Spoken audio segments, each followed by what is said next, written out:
हाँ, तो ये आपका क्वेश्चन नंबर 47 है। तो क्या ऑल इंडिया मॉक टेस्ट 1 का डिस्कशन चल रहा है, आप लोगों को पता होना चाहिए अभी। तो क्वेश्चन नंबर 47 में है आपका,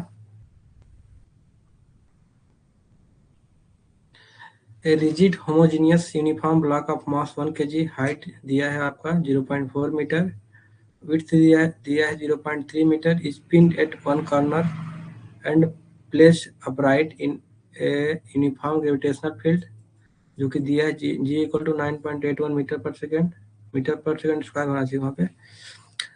Supported by a roller in the configuration shown in the figure, a short duration impulse force जो कि F है, producing an impulse I is applied at height of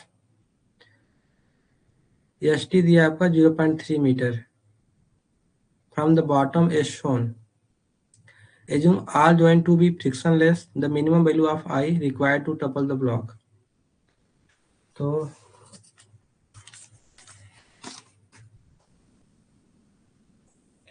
आपका ये ब्लॉक है, देखिए ये ब्लॉक है, इसको टपल करने के लिए कितना इम्पल्स चाहिए। इम्पल्स मतलब एक तरीके का फोर्स है, जो कि सडन फोर्स हम किसी ब्लॉक को देंगे तो उसको इम्पल्स फोर्स बोलेंगे। एक शॉर्ट ड्यूरेशन फोर्स इसको बोल सकते हैं आप। तो कितना इम्पल्स चाहिए इसको, इस ब्लॉक को टपल करने के लिए, आपको क्वेश्चन में पूछा है।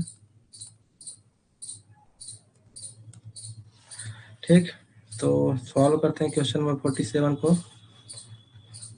तो टोपलिंग कंडीशन आपको पता होना चाहिए। टोपलिंग कंडीशन क्या है, क्या होनी चाहिए। तो टोपलिंग कंडीशन में है to topple any block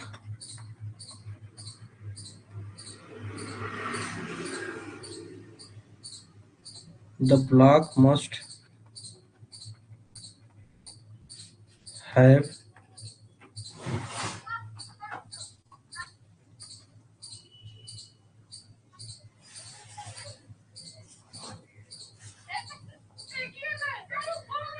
enough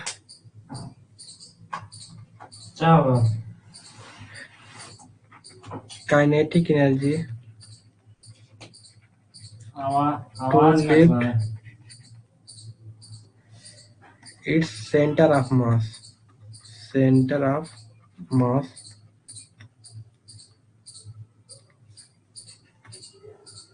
नहीं to position लीजिए, वैसे फोटो ले लीजिए ऐसे directly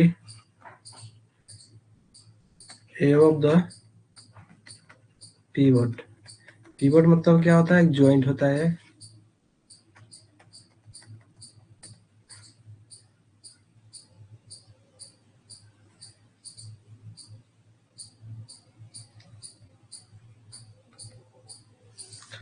तो टोपलिंग कंडीशन क्या था, पता चला आपको।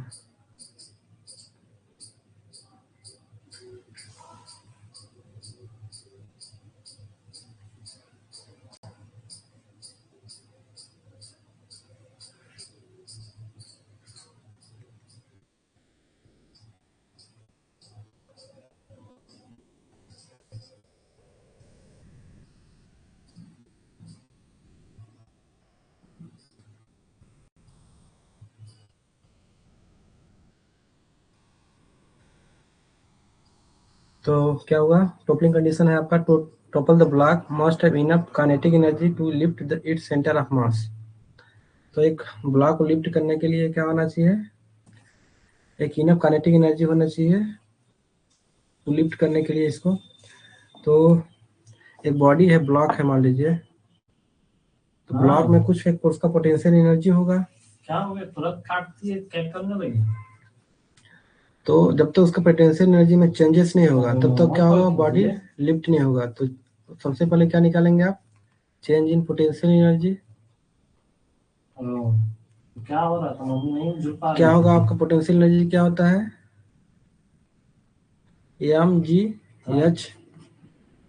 ठीक, अब देखिए आपका जो ये ब्लॉक है आपका, ये आपका ब्लॉक है। ठीक, जो इसका इनिशियल सेंटर ऑफ मास है, सेंटर ऑफ मास कहाँ होगा, एक सेंटर में होगा यहाँ पे। ठीक, तो इसका हाइट कितना होगा, हाइट कितना होगा, h/2 होगा। सेंटर ऑफ मास यहाँ पे होगा, जब टोटल हाइट आपका h है, आपका टोटल हाइट कितना है, h है, तो ये डिस्टेंस कितना होगा 0.5h। तो यहाँ पे h का वैल्यू दिया है आपका 0.4, तो ये कितना होगा 0.5 इंटू 0.4, तो h इक्वल टू क्या होगा 0.2। हाँ तो जुलाई है। अब मैक्सिमम सेंटर ऑफ मास कितना होगा, जोर से देखिए मैक्सिमम सेंटर ऑफ मास कितना हो सकता है, ये आपका ये हो गया, ये आपका कितना कितना दिया है, टोटल विड्थ दिया है आपका, विड्थ दिया है आपको, विड्थ दिया है 0.3 मीटर, तो ये कितना होगा, ये आपका हाफ कितना होगा 0.15, और ये डिस्टेंस आपका दिया है 0.2 आया है, तो ये डिस्टेंस कितना होगा आपका,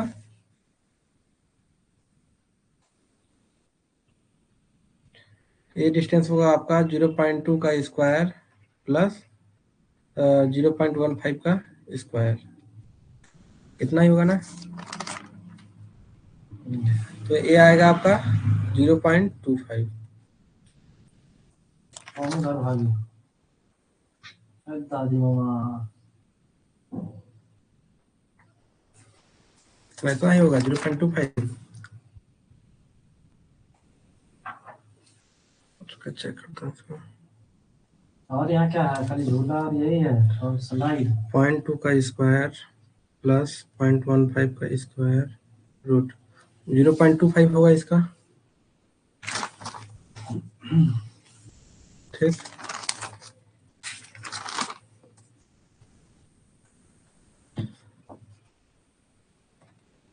तो इनिशियल आपका यहाँ था 0.2, और जो देखिए जब आप लिफ्ट करेंगे तो सेंटर ऑफ मास क्या होगा, ये थोड़ा अपलिफ्ट होगा, ये बॉडी मतलब इस पोजीशन में चला, ये वाला आपका जस्ट अपलिफ्ट होगा ये, तो कैसे इसका जो पोजीशन होगा, इस तरह का पोजीशन जनरेट होगा यहाँ पे,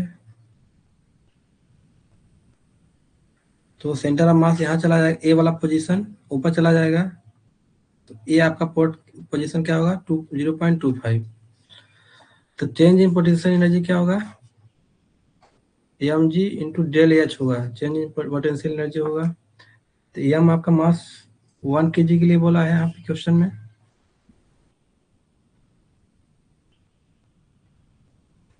मास दिया 1 kg into g 9.81 into change in potential energy कितना हुआ, चेंज इन हाइट, तो चेंज इन हाइट कितना हुआ 0.25 माइनस 0.2, तो कितना हो जाएगा ये आपका 0.4905 joule.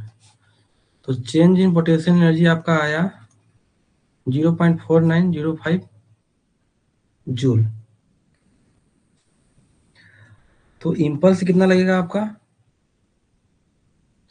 Change in potential energy तो फाइंड आउट हो गया। अब आपको सॉल्व करना है, सॉल्विंग फॉर इम्पल्स। इम्पल्स क्या होता है, एक शार्ट ड्यूरेशन जो फोर्स लगता है उसको बोलते हैं इम्पल्स। तो ये क्या होता है, the initial rotational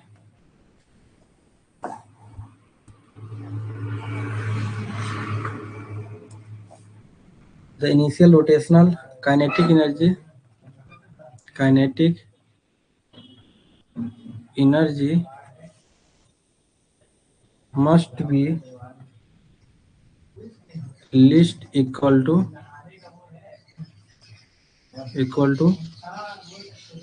change in potential energy. तो आपको कितना इम्पल्स लगाना है कि रोटेशनल काइनेटिक एनर्जी कितना होना चाहिए, must be equal to change in potential energy. तो काइनेटिक एनर्जी क्या होता है आपका 1/2 mv स्क्वायर काइनेटिक एनर्जी होता है आपका, ठीक 1/2 mv स्क्वायर, और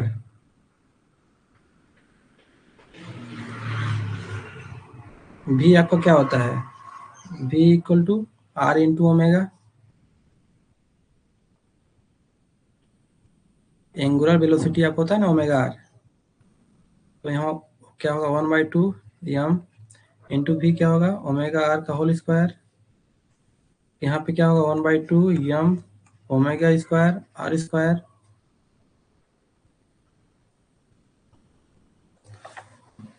और यहाँ पे आपको moment of inertia, moment of inertia क्या होता है जे, जो कि क्या होता है आपका M R square. Moment of inertia के जो यूनिट होता है आपका केजी मीटर स्क्वायर, तो मास का आपका केजी हो गया और आर स्क्वायर का मीटर स्क्वायर। तो यहाँ से आपको अलग करेंगे तो क्या आएगा 1/2 ओमेगा, ओमेगा स्क्वायर और जे, ये आपका क्या हुआ kinetic energy.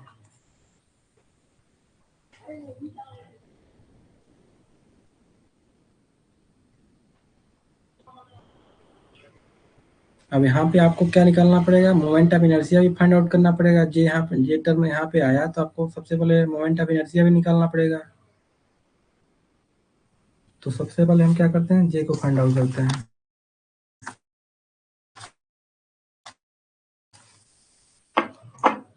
J equal to क्या होगा M H square plus B square divide by 3। Rectangular के लिए मोमेंट ऑफ इनर्शिया निकालने का फार्मूला है आपका, इसको याद रखिएगा। यहाँ पे एच आपका दिया है, हाइट 0.4 दिया है, 0.4 का स्क्वायर प्लस विड्थ दिया है आपका 0.3 का स्क्वायर डिवाइड बाई 3। तो मोमेंट ऑफ इनर्शिया आपका आएगा, ये आपको मोमेंट ऑफ इनर्शिया याद रखिएगा। रेक्टेंगुलर के केस में M into H square plus B square by 3। तो इसको जब सॉल्व आउट करेंगे तो आएगा 0.0833 केजी मीटर स्क्वायर।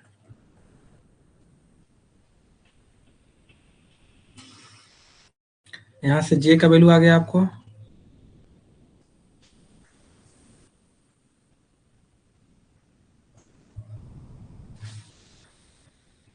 अब आपको क्या निकालना पड़ेगा यहाँ पे,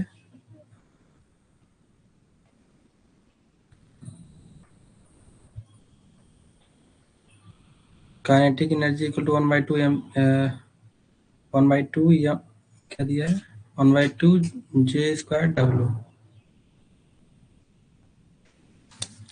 यहाँ पे आपको ओमेगा भी निकालना पड़ेगा।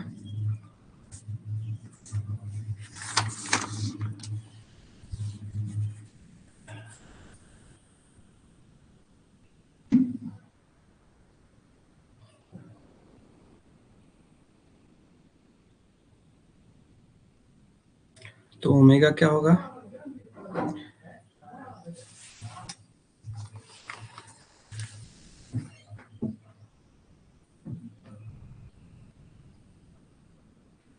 अगले पेज में करते हैं इसको नोट डाउन कीजिएगा। When the impulse I is applied at a height D, it creates an angular impulse about the pivot। तो एंगुलर इम्पल्स क्या हो जाएगा यहाँ पे, एंगुलर इम्पल्स होता है आई इंटू डी। और क्या है, this angular impulse result in an initial angular velocity, जो कि क्या है आपका ओमेगा तो आई इंटू डी क्या होगा आपका, जे इंटू ओमेगा। तो यहाँ से ओमेगा जो आएगा आपका आई डी डिवाइड बाई जे, यहाँ से आपका ओमेगा आ गया। ठीक,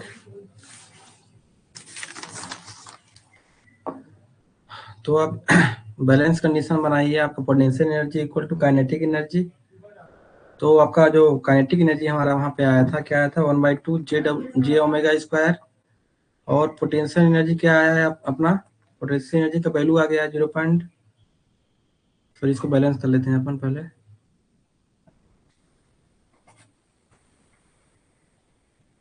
equal kinetic energy equal to potential energy, change in potential energy.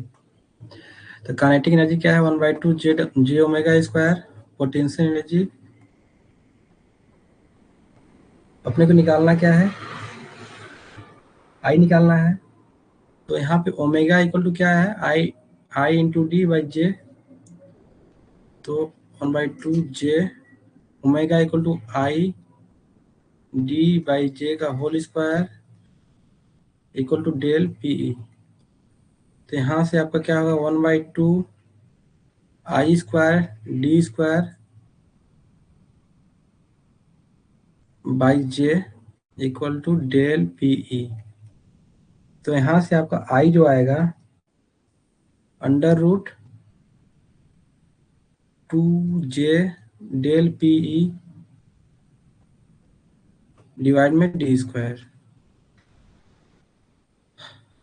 तो आपका इसमें आपका सबका वैल्यू फाइंड आउट हो गया है। जे निकाल चुके हैं हम, पोटेंशियल एनर्जी जो चेंजेस हुआ है उसको निकाल चुके हैं, और डायमीटर दिया हुआ है, सॉरी डी दे दिया गया डिस्टेंस आपका, जो कि 0.3 दिया है आपका। इस हाइट पे बोला है मेरे को, ध्यान रखिएगा। तो आई इक्वल टू क्या होगा, रूट में 2 जे आपका आया है 0.0833 into change in potential energy आपका आया है 0.4905 डिवाइड में आपका डी स्क्वायर। यहाँ पे अप्लाइड एट हाइट, किस हाइट पे मैं फोर्स को अप्लाइड किया हूँ आपका 0.3 है, तो 0.3 का होल स्क्वायर। तो यहाँ से आप जब आई को सॉल्व करेंगे तो आई आपका आएगा 0.953। तो आपका ऑप्शन नंबर ए करेक्ट होगा इसमें।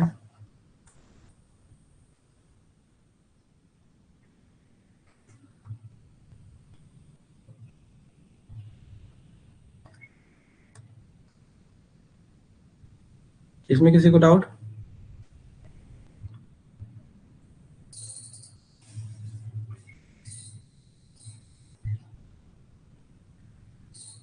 एक बार अच्छे से देख सकते हैं इसको।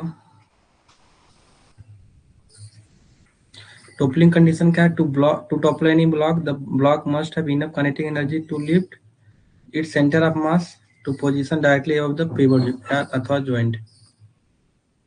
और इसको अपलिफ्ट करने में जो भी पोटेंशियल एनर्जी होगी आपकी, वो किसके बराबर होगा, जो होना चाहिए काइनेटिक एनर्जी के बराबर। तो चेंज इन पोटेंशियल एनर्जी क्या होगा, पोटेंशियल एनर्जी फॉर्मूला होता है आपका M G into del H. तो मैं बताया डेल एच क्या होगा आपका, distance from centre of mass. तो इनिशियल सेंटर ऑफ मास क्या था 0.5।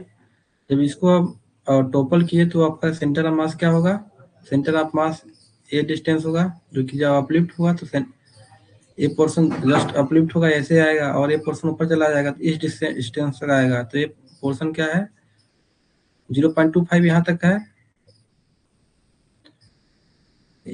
ये डिस्टेंस 0.25 है। और क्या बता रहा मैं, जब इस पोर्शन को अपलिफ्ट करेंगे तो पोर्शन ए वाला पोजीशन थोड़ा ऊपर जाएगा तो 0.25 होगा, और ये इनिशियल 0.2 था। तो फाइनल माइनस इनिशियल किए तो चेंज इन पोटेंशियल एनर्जी जो आया आपका 0.4905।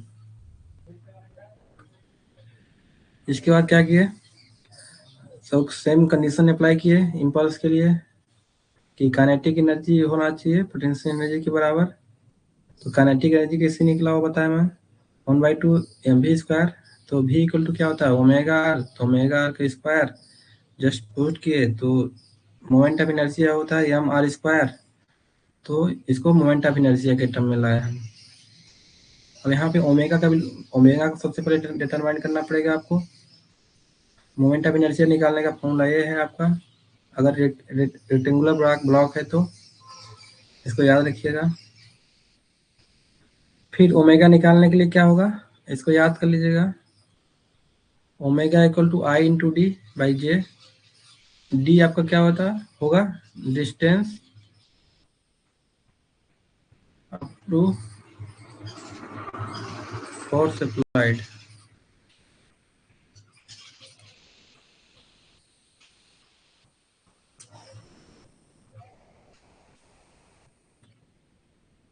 मतलब आपका बॉटम से up to height of force applied जो भी डिस्टेंस होगा वो आपका क्या होगा डी होगा यहाँ पे। और जे तो पता ही है आपको मोमेंट ऑफ इनर्शिया। तो जस्ट जे ओमेगा का वैल्यू सब्स्टिट्यूट किया यहाँ पे, तो आई आपका निकल के आया 2j∆p/d²। तो वैल्यू पुट करेंगे तो आपको जो आएगा इम्पल्स 0.959 न्यूटन सेकेंड।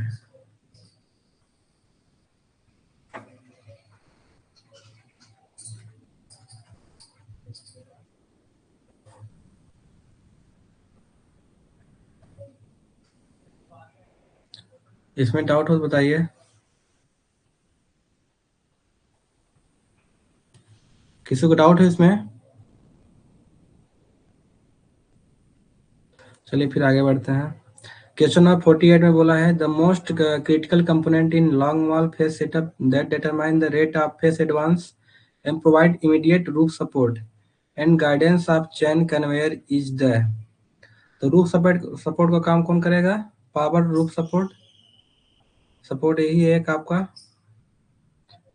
ये आपका फेस कन्वेयर है, ये सीयर काटने का काम करेगा, स्टेज लोडर लोड करने का काम करेगा, और एक बचा जो आपका पावर रूफ सपोर्ट जो क्या करेगा सपोर्ट का काम करेगा। कुछ बोला है प्रोवाइड इमीडिएट रूफ सपोर्ट, तो इमीडिएट रूफ सपोर्ट का काम कौन करेगा पावर रूफ सपोर्ट। बाकी का फंक्शन मैं बताया आर्मर्ड फेस कन्वेयर जो कि कन्वेयर का क्या काम करेगा केवल ट्रांसपोर्ट का, और सीरियल कटिंग का काम करेगा आपका स्टेज लोडर लोड करने का। बाकी आपका जो हुआ पावर सपोर्ट ये सपोर्ट करने का। तो ऑप्शन जो करेक्ट ऑप्शन है आपका 48 में वो है ऑप्शन नंबर सी। तो चलते हैं क्वेश्चन नंबर 49 में।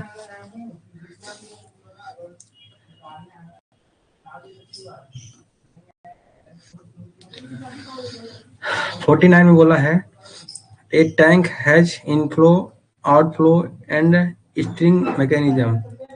Initially the tank hold 500 liter of brine solution, concentration दिया है 200 gram per litre at time equal to 0।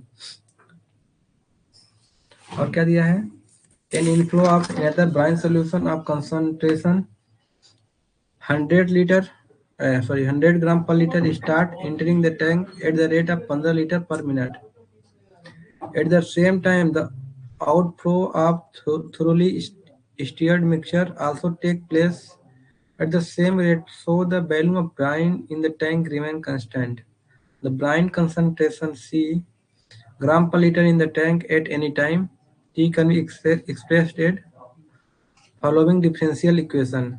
The brine concentration in the tank at a time equal to 1.5 hour is।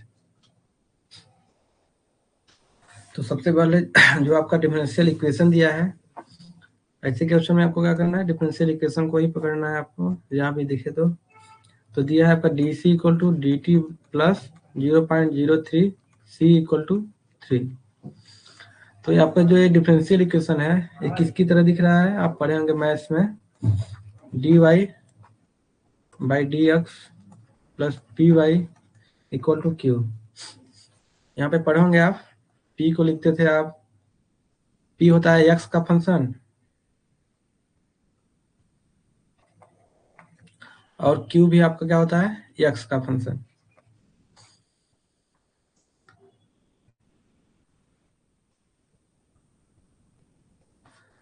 और यहाँ पे क्या करते थे, step 1 में इंटीग्रेटिंग फैक्टर निकालते थे, जो कि क्या होता है e की पावर में pdx, और स्टेप 2 में करते थे अपन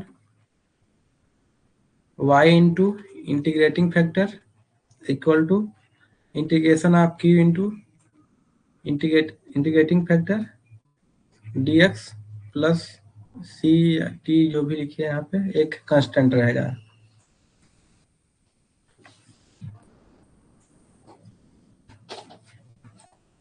तो इस क्वेश्चन में क्या दिया हुआ है आपका,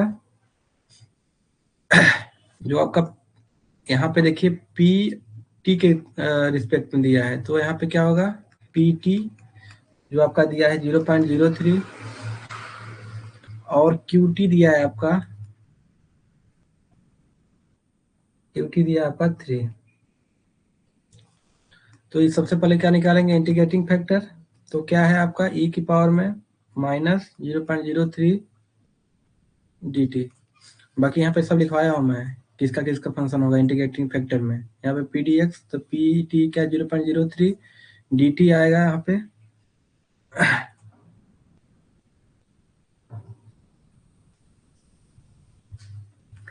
तो इसका क्या होगा, e की पावर में 0.03 टी। इंटीग्रेटिंग फैक्टर आपका आया 0.03 टी। ठीक,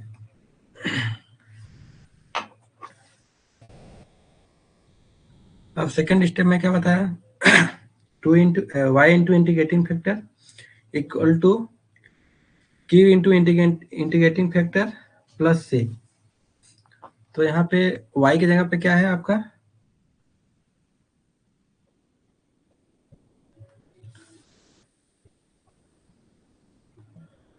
यहाँ पे देखिए y की जगह पे क्या है, c है। तो यहाँ पे क्या होगा, c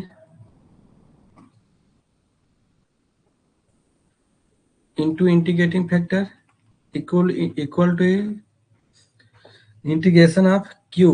q क्या है यहाँ पे आपका 3 है, लिखा हो ना, q equal to 3 into integrating factor, जो कि क्या है आपका e की पावर में 0.03 टी। यहाँ पे प्लस क्या करेंगे, कुछ भी कीजिए, यहाँ पे मान लीजिए क्या ले रहा हूँ, एक कांस्टेंट होना चाहिए यहाँ पे। एक तो सी टी इक्वल टू क्या होगा 3, 3 तो कांस्टेंट है, और इसका क्या होगा इंटीग्रेशन, इसके पावर में जो भी रहेगा वो नीचे आ जाएगा, एक पावर में 0.3, और ऊपर में क्या बचेगा, एक पावर में 0.03 टी प्लस सी। यहाँ पे इंटीग्रेटिंग फैक्टर जस्ट इसको नीचे उतारे हैं, और 3 इंटू, और इसका इंटीग्रेशन करेंगे तो जो भी कांस्टेंट टर्म रहेगा e के पावर में उसको नीचे लिखेंगे। इंटीग्रेटिंग फैक्टर क्या है, e की पावर में 0.03 टी। तो यहाँ पे equal to sorry C T equal to क्या होगा, इसका जब डिवाइड करेंगे तो क्या आएगा, ऊपर में 100 आएगा, और इंटीग्रेटिंग फैक्टर का इससे डिवाइड करेंगे तो क्या होगा, इंटीग्रेटिंग फैक्टर और ये दोनों सेम है, तो क्या होगा यहाँ पे, यहाँ तो सिर्फ 1 बचेगा, प्लस इसको सी की जगह पे इसको के कीजिए, के और ए टर्म जाएगा इस साइड, तो ई की पावर में क्या होगा, माइनस आ जाएगा 0.03 टी। अब क्वेश्चन में क्या दिया है, इनिशियल कंडीशन पे आपका जो एट टाइम 0 पे आपका जो सोल्यूशन है 200 ग्राम पर लीटर है, ब्राइन सोल्यूशन।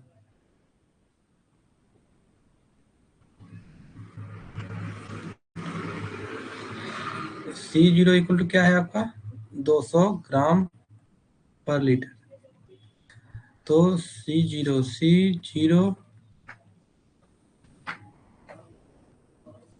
सॉरी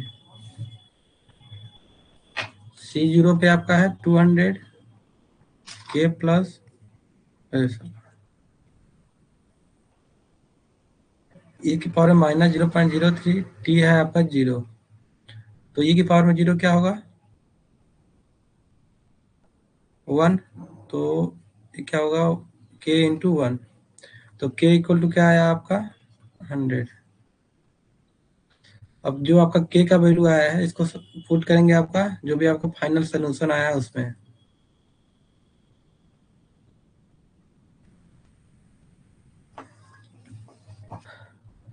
तो आपका Ct equal to 100 plus 100 e की पावर में माइनस 0.03 t। अब किस टाइम पे पूछा है आपका, टाइम इक्वल टू 1.5 आया, तो इसको आप सबसे पहले मिनट में चेंज करेंगे टाइम को, 1.5 आवर दिया है तो ये हो जाएगा आपका 90 मिनट।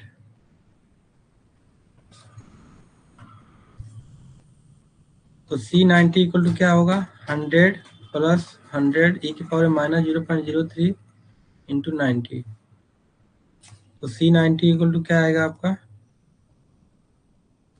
106.72 ग्राम पर लीटर। इसको सॉल्व कीजिएगा आपका इतना वैल्यू आएगा।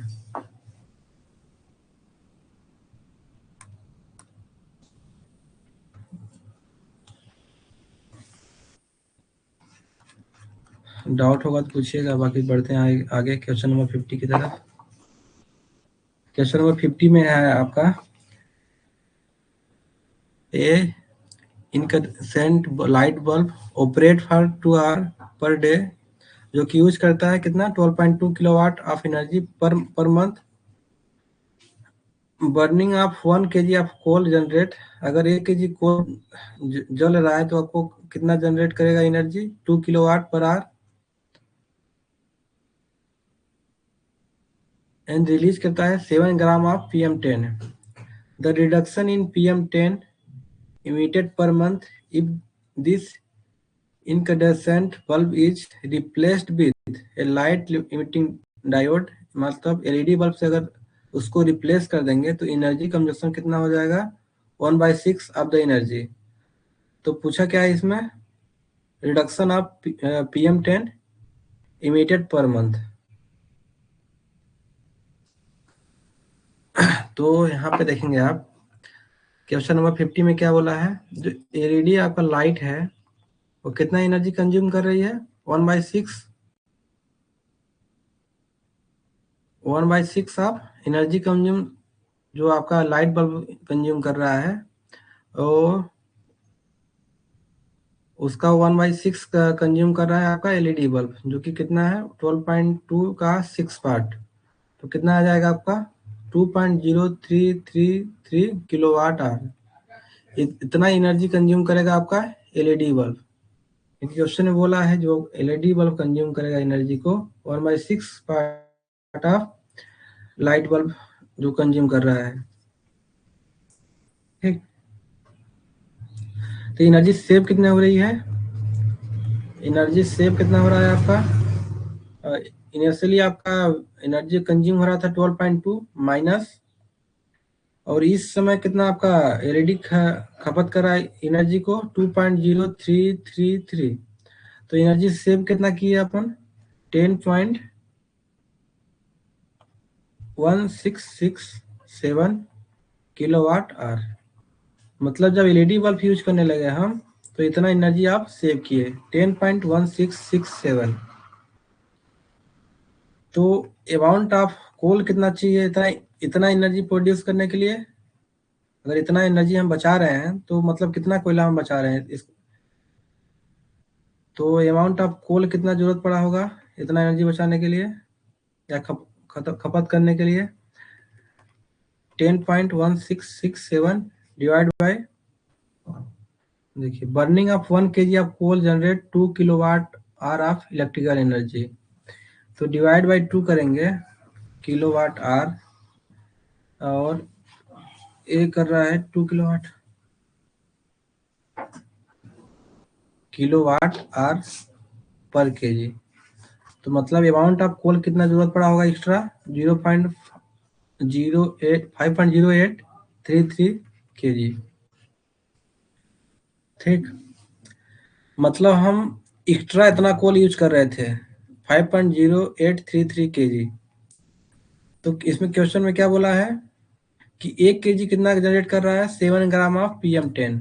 तो अगर हम 1 kg में 7 ग्राम जनरेट कर रहे हैं, जनरेट हो रहा है PM10, तो टोटल PM10 कितना जनरेट हो रहा है, PM10 कितना जनरेट हो रहा है 7 इंटू 5.0833, तो मतलब कितना आ जाएगा 35.6 ग्राम ऑफ PM10 जनरेट हो रहा, मतलब रिड्यूस होगा यहाँ पे अब, क्योंकि पहले हम लाइट सोर्स यूज करते थे जो कि जनरेट कितना कर रहा था 12 एनर्जी कितना कंज्यूम कर रहा था आपका 12.2 किलोवाट आवर।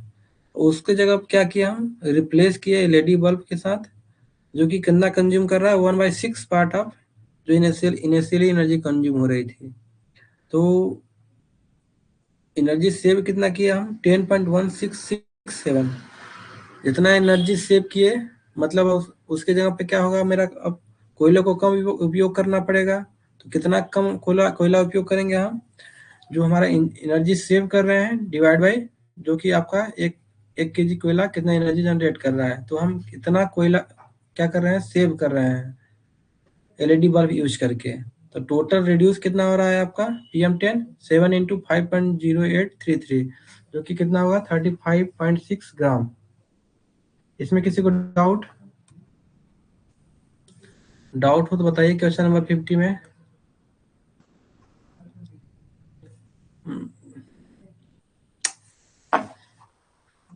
चलते हैं क्वेश्चन नंबर 51 की तरफ।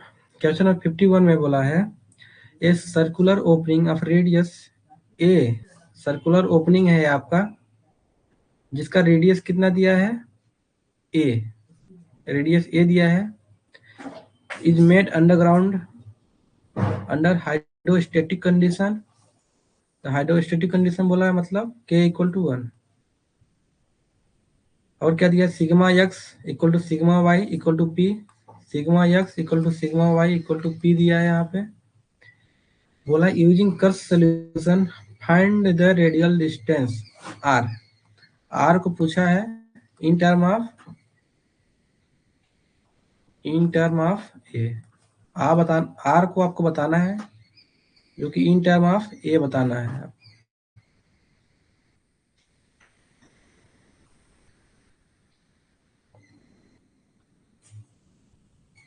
From the center of opening where the tangential stress equal to 3 times the radial stress, बोला जो टेंजेंशियल स्ट्रेस है वो 3 टाइम्स ऑफ रेडियल स्ट्रेस है। ठीक, तो टेंजेंशियल स्ट्रेस हाइड्रोस्टेटिक कंडीशन में क्या होगा आपका P not divide by 2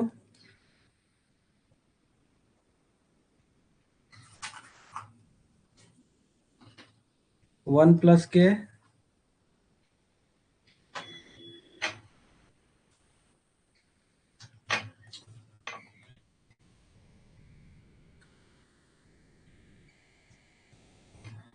dot condition ले देते हैं हाइड्रोस्टेटिक कंडीशन के लिए।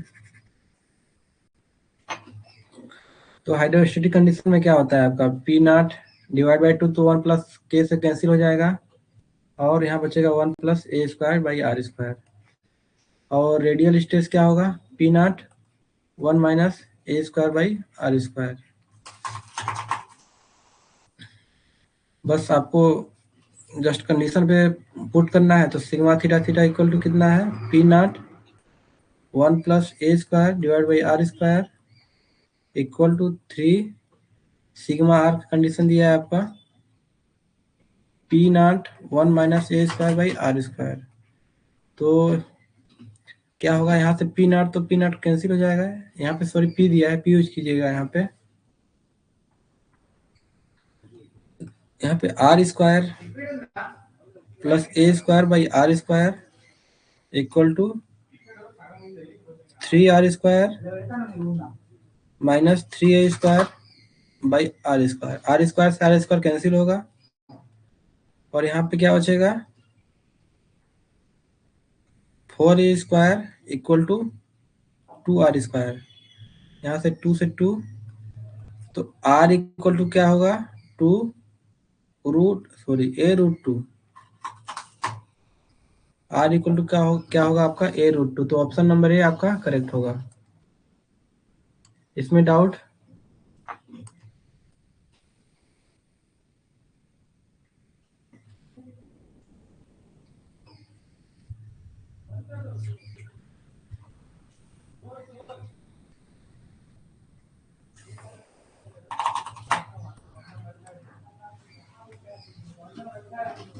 इसमें किसी को डाउट?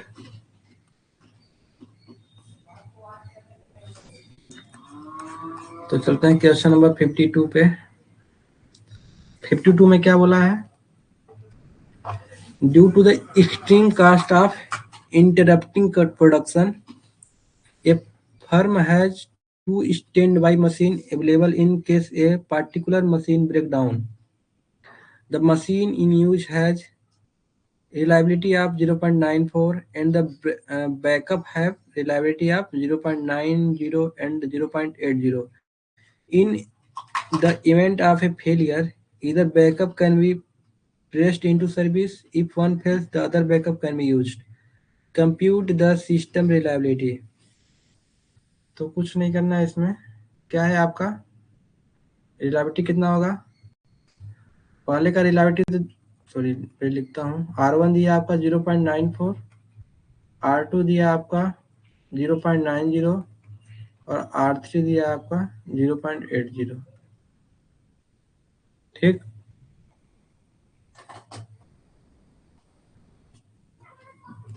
तो रिलायबिलिटी क्या होगा, इन पहले का तो रहेगा ही रहेगा, R1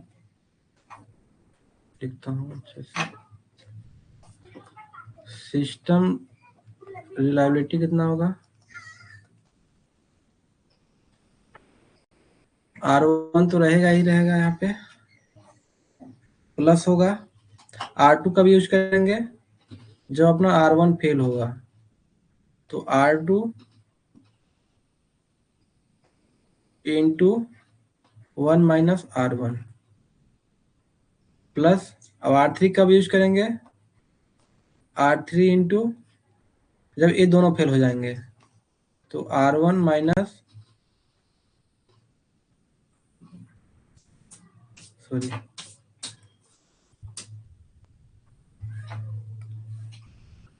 1 minus R1 into 1 minus R2। तो R1 क्या है 0.94 प्लस R2 है आपका 0.9, 1 माइनस R1 मतलब 0.06 प्लस R3 आपका 0.80, 1 माइनस R1 क्या हो जाएगा आपका 0.06 इंटू 1 माइनस R2 0.01। इसको जब सॉल्व करेंगे तो आपका आएगा, करते हैं 06.9 प्लस 0.8 इंटू 0.06 इंटू 0.01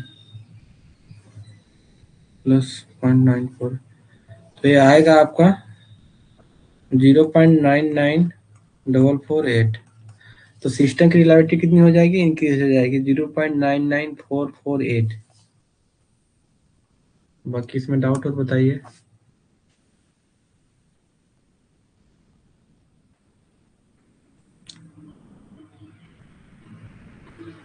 इसमें डाउट हो तो बताइए।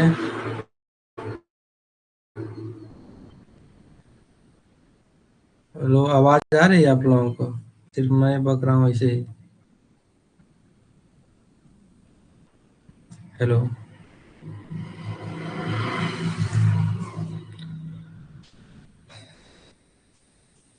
चलते हैं क्वेश्चन नंबर 53 की तरफ।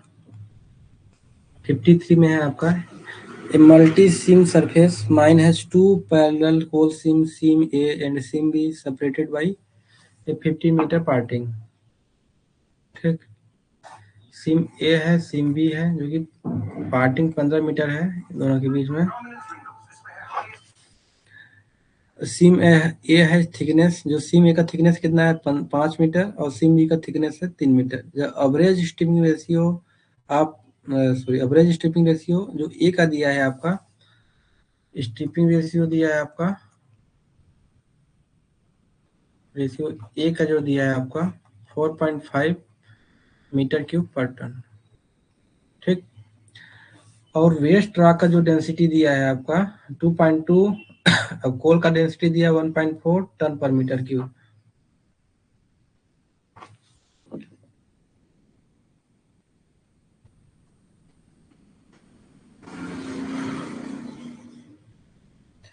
तो डेंसिटी ऑफ वेस्ट दिया है आपका 2.2 टन पर मीटर क्यूब, और डेंसिटी ऑफ कोल दिया है आपका 1.4 टन पर मीटर क्यूब।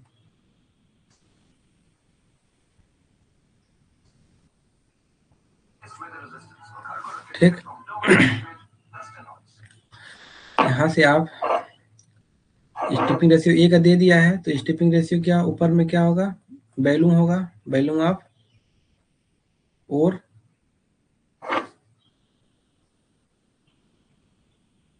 वैल्यूम ऑफ और होगा यहाँ पे divide by mass of coal. अगर हम जो भी यहाँ पे डिटरमाइन करेंगे, 1 मीटर स्क्वायर के लिए एरिया 1 मीटर स्क्वायर रहेगा।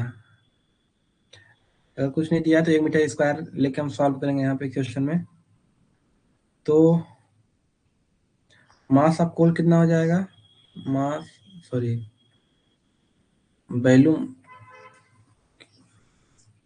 यहाँ पर वैल्यूम ऑफ वेस्ट होगा, volume of waste divide by mass of coal, या मास ऑफ ओर, जो भी बोल सकते हैं आप। तो 4.5 इंटू मास ऑफ कोल कैसे निकालेंगे, volume into density, volume of coal into density of coal, तो क्या होगा आपका 4.5,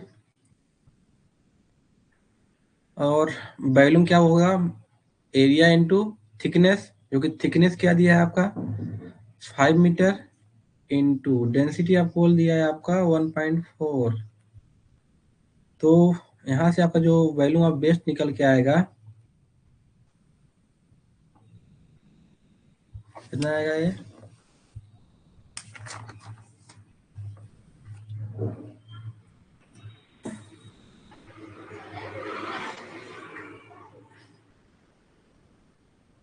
आपका आएगा 4.5 तो 5 इंटू 1.4, तो 31.5 मीटर, 1.5 मीटर।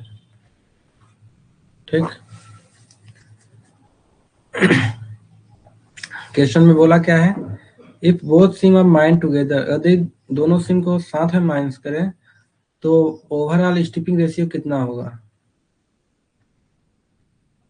और बोला क्या है, जो 15 मीटर का पार्टिंग है ना, उसको हम वेस्ट की तरह ट्रीट करेंगे। तो ओवरऑल ओवर स्टिपिंग रेशियो क्या होगा, वेस्ट बाई, और वेस्ट कितना हो जाएगा आपका 31.5 प्लस 15 इंटू 1 मीटर स्क्वायर, इतना ही होगा ना।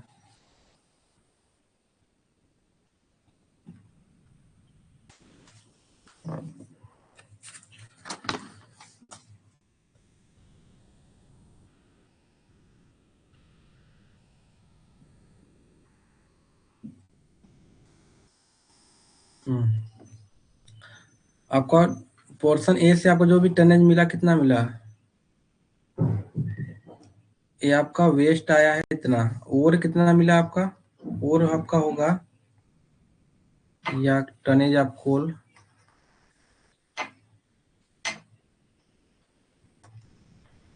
Tonnage of coal from seam A से कितना होगा? टनेज क्या होता है? Volume into density. ठीक, वॉल्यूम क्या बोला मैं? Area into thickness. एरिया मैं बोला 1 मीटर स्क्वायर के लिए लेना है, इंटू थिकनेस आपका दिया 5 मीटर, इंटू डेंसिटी आपका दिया 1.4। और tonnage of coal from seam B कितना होगा? सीम बी से 1 मीटर स्क्वायर इंटू थिकनेस आपका दिया है 3 metre, into density of coal तो सेम है, इसका 4.2 होगा, इसका कितना होगा? 7। तो टोटल कितना हो जाएगा आपका? टोटल टनेज कितना मिल रहा है सीम ए और सीम बी से? 11.2 टन। तो ओवरऑल स्टिपिंग रेशियो कितना होगा आपका? वेस्ट आपका टोटल इतना मिला, मिला ना? थिकनेस इंटू एरिया, ये आपका मीटर क्यूब पर टन में लाना है ना, तो आपका वेस्ट को कितना रखना है? मीटर क्यूब में ही रखना है। तो आपका जो वेस्ट, वैल्यू ऑफ वेस्ट है आपका, या जो भी थिकनेस आप वेस्ट बोल सकते हैं सीम ए में, वो आपका 31.5 मीटर है, प्लस पार्टिंग जो है आपका 15 मीटर का है। तो टोटल वेस्ट जो हुआ आपका, वेस्ट का लेंथ कितना हुआ? 31.5 प्लस 15 इंटू 1 मीटर स्क्वायर, और कितना मिला आपका? 11.2। तो टोटल कितना हो जाएगा आपका?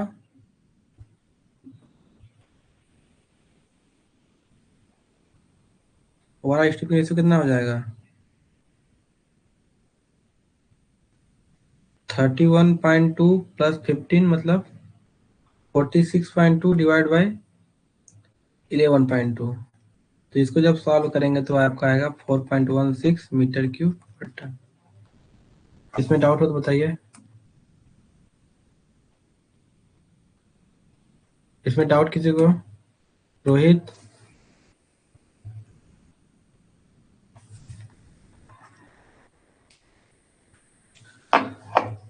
Question number 54। 54 में क्या पूछा है आपका? एक्सट्रैक्शन रेशियो पूछा है,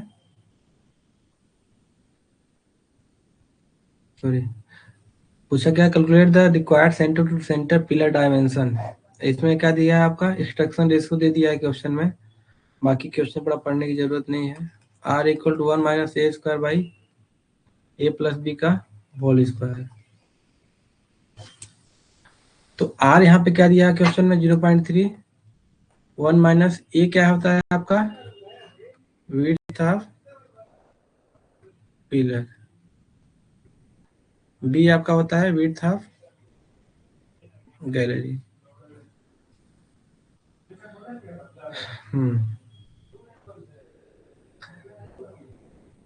अब क्वेश्चन में क्या दिया है आपका? विड्थ ऑफ गैलरी दे दिया है, जो कि कितना दिया है? 3 metre. Gallery, sorry, gallery height है, और गैलरी विड्थ कितना दिया है?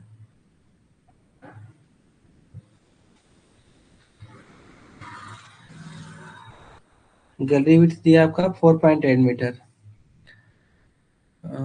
ए square divide by a plus 4.8 metre square.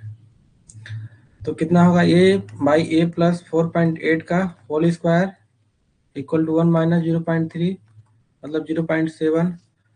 तो a divide by a plus 4.8, अगर इसका स्क्वायर हटाएंगे ना तो इस साइड क्या होगा? रूट लग जाएगा।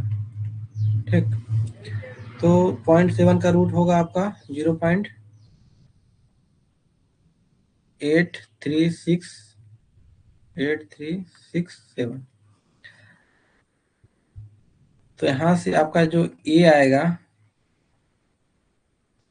ये कितना आएगा?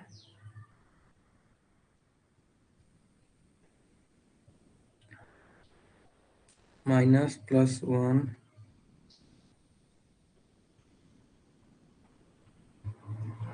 Divide by 4.8 into 0.8367 knots. A का वैल्यू जो आएगा आपका 24.5877। पूछा क्या है? सेंटर टू सेंटर, मतलब ए प्लस बी का वैल्यू पूछा है, ए प्लस बी का वैल्यू पूछा है यहाँ पे, तो कितना होगा, प्लस करेंगे इसमें गैलरी का विड्थ 4.8, तो आएगा आपका आंसर 29.38 मीटर। ठीक, अब चलते हैं क्वेश्चन नंबर 55 पे। 55 में बोला है to get lumpy coal or to minimise the coal dust the blasting technique adopted is.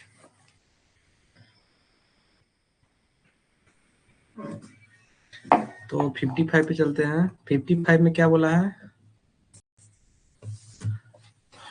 To get lumpy coal अथवा to minimise the coal dust blasting technique, कौन सा ब्लास्टिंग टेक्निक हम एडॉप्ट करते हैं। तो सबसे पहले आपका क्या होगा, कोएटिव ब्लास्टिंग। कोएटिव ब्लास्टिंग, कोएटिव ब्लास्टिंग का उपयोग कहाँ करते हैं, या तो एडिट बनाने के लिए या तो ड्रिफ्ट बनाने के लिए। तो मान लीजिए आपको यहाँ पे बनाना है एडिट या ड्रिफ्ट कुछ भी है, तो क्या करेंगे, यहाँ पे डील करेंगे और इसमें एक्सप्लोजिव भर के ब्लास्ट कर देंगे। ठीक, तो आपका ये वाला पोर्शन क्या होगा, निकल जाएगा। ये आपका क्या होता है, कोएटिव ब्लास्टिंग।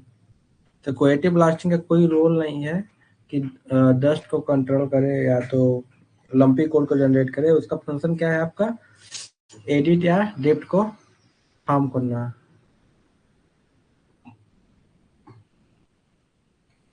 फॉर्मेशन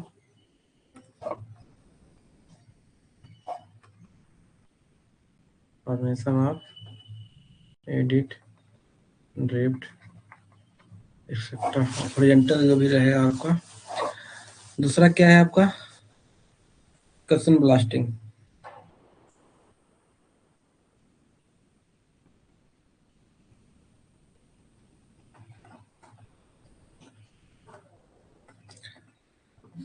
कसन ब्लास्टिंग क्या है आपका,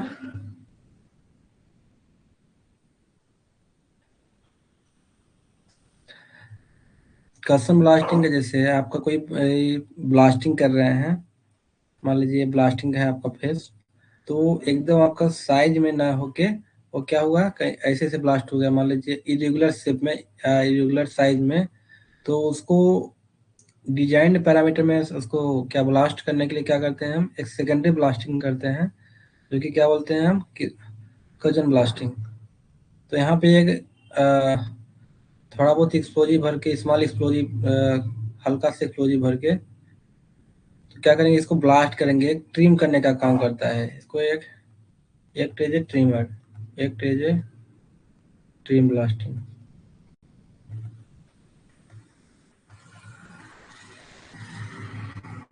तो इसका क्या योगदान है यहाँ पे, ब्लास्टिंग को ट्रिम करना या जो भी डिजायर्ड शेप है उसको उस शेप में प्रोवाइड करने का काम करता है कसन ब्लास्टिंग। थर्ड क्या है आपका, मफल ब्लास्टिंग। मफल ब्लास्टिंग इसका काम क्या है, जो भी ब्लास्ट कर रहे हैं मान लीजिए यहाँ पे, इसके ऊपर क्या करेंगे, एक लेयर, मान लीजिए कोई भी लेयर रख देंगे या एक तरह के इसको मान लीजिए ढक के रख देंगे। ठीक, तो जो भी ब्लास्ट करेंगे इससे ऊपर पार ना हो पाए, तो और जो ब्लास्ट करेंगे इसमें क्या होगा, एक लंपी कोल निकलेगा, और जो भी बॉन्ड इसमें बंडल रहेंगे वो क्या होगा, जब ऊपर की तरफ इसको कवर कर देंगे, उस केस में क्या होगा, आपका जो भी ब्लास्टेड मटेरियल रहेगा वो दूर तक ऊपर उड़ के नहीं जा पाए, उड़ेगा नहीं। या और तो इसका मेन पर्पज क्या है, मिनिमाइज करता है ये। अब इसको कवर करके रखेंगे तो गोल्ड डस्ट भी थोड़ा मिनिमाइज होगा, और लंपी कोल इससे मिलते हैं। तो आपका जो क्या होगा, मफल ब्लास्टिंग, इसका करेक्ट ऑप्शन होगा, that is option number C. बाकी लास्ट ऑप्शन देख सकते हैं क्या है, pop shooting. Pop shooting, pop shooting का काम क्या है आपका, जो भी लंपी कोल है उसको ब्रेक डाउन करना स्मॉल स्मॉल स्मॉल पार्ट में। देखो हिस्सा हो गया, एक इसको सेकेंडरी ब्लास्टिंग करेंगे, ब्लास्टिंग करके इसको तोड़ देंगे, तो क्या होगा, वो ब्रोक डाउन होगा। आपको जो भी डिजायर्ड साइज होगा उस साइज में लाने के लिए हम पॉप शूटिंग का यूज करेंगे, मतलब उसको तोड़ने के लिए।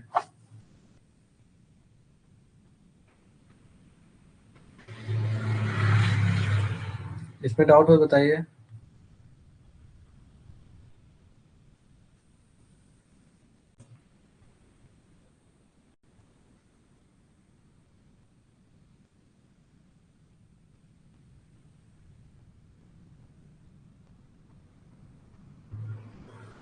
किसी को डाउट है क्वेश्चन नंबर 55 में? तो चलिए बढ़ते हैं क्वेश्चन नंबर 56 की तरफ। 56 में है आपका block are ore between two level 20 meter apart is 30 meter long. The ore body thickness specific gravity and grade दिया है आपका 2 metre 2.8 2.5% respectively. The tonnage of copper available in the block of ore is।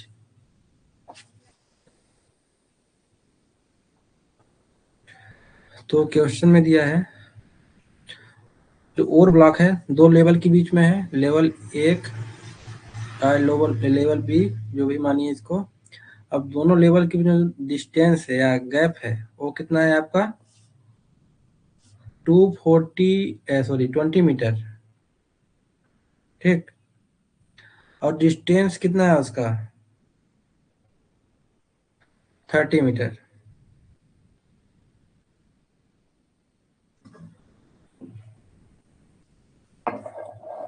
तो कितना ton आप copper available रहेगा उस block में पूछा है। तो देखिए आपका एक लेवल ए है, लेवल ए है, एक लेवल बी है आपका। इन दोनों के जो बीच में जो डिस्टेंस है आपका वो 20 मीटर है।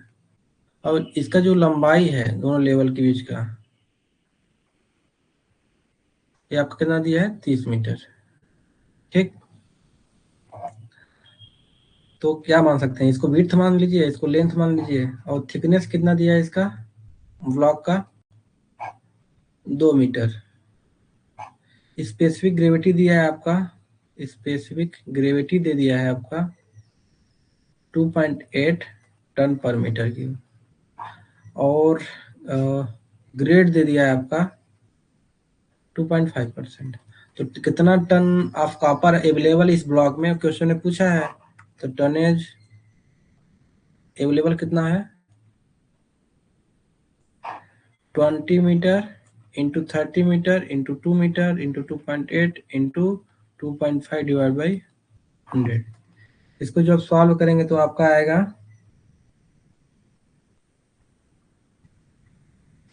सॉल्व करना पड़ेगा 20 into 30 into 2 into 2.8 into 2.5 divide by 100, मतलब 84 टन आपका टन ऑफ कॉपर अवेलेबल है इस ब्लॉक में। तो ऑप्शन नंबर बी आपका करेक्ट होगा।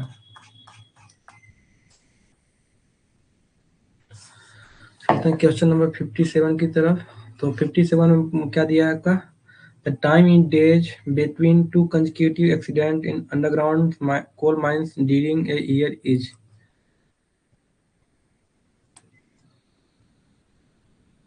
मतलब जो पहला ऑब्जर्वेशन दिखा, मतलब कितने दिन के अंतराल में एक एक्सीडेंट होता है आपका यहाँ पे दिया गया है। तो पहला जो 12 दिन के इंटरवल में, दूसरा 9 दिन, फिर तीसरा 7 दिन, फिर 14 दिन, फिर 10 दिन, फिर 11 दिन। मतलब इतने दिन के बाद आपका एक एक एक्सीडेंट हो ही जाता है माइंस में, ठीक। तो पूछा है assuming the exponential distribution of inter accident time sorry calculate the probability that there will no accident over a 8 day period, ठीक। क्वेश्चन में डायरेक्टली बोल दिया क्या करना है आपको एज्यूमिंग एक्सपोनेंशियल डिस्ट्रीब्यूशन। तो नो एक्सीडेंट पूछा है, मतलब कितना दिन रिलायबिलिटी पूछ दिया डायरेक्ट। तो रिलायबिलिटी ऑफ, हाँ, अगर एक्सपोनेंशियल डिस्ट्रीब्यूशन यूज करेंगे तो क्या होता है उसका e की पावर में माइनस लेमडा टी। लेमडा क्या होता है 1 डिवाइड बाई म्यू। म्यू क्या होता है मीन, ठीक। यहाँ से आप मीन निकालेंगे सभी का।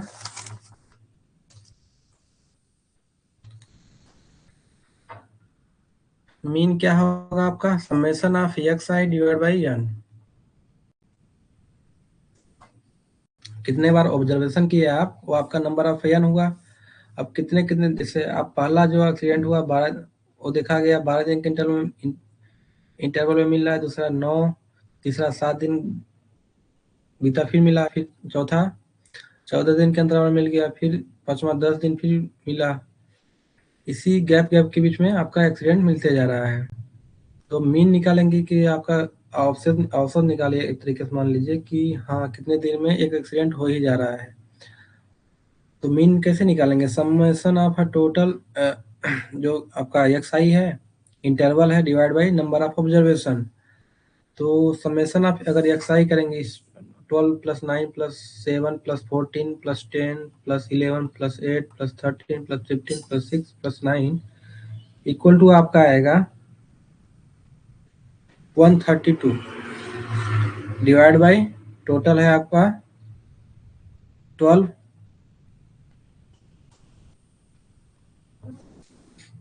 तो आपका म्यू आएगा आपका 11 डेज।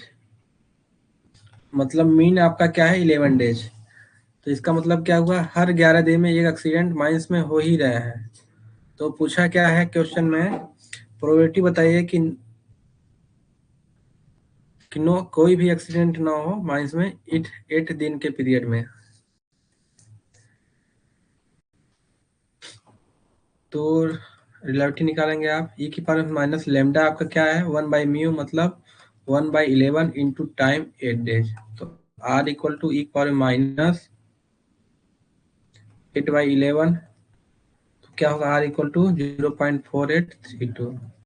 तो रिलायबिलिटी क्या होगा आपका 48.32%। मतलब 48% ऐसा चांसेस होगा कि आपका 8 दिन के इंटरवल में एक्सीडेंट नहीं होगा।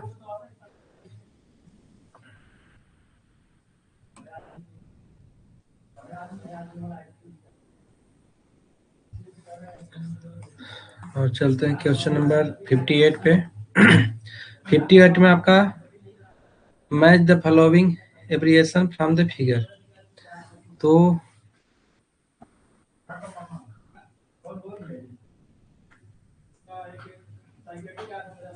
आपका ये फिगर दिया है, आपको मैच द कॉलम बताना है कौन सा ऑप्शन किसके लिए करेक्ट है।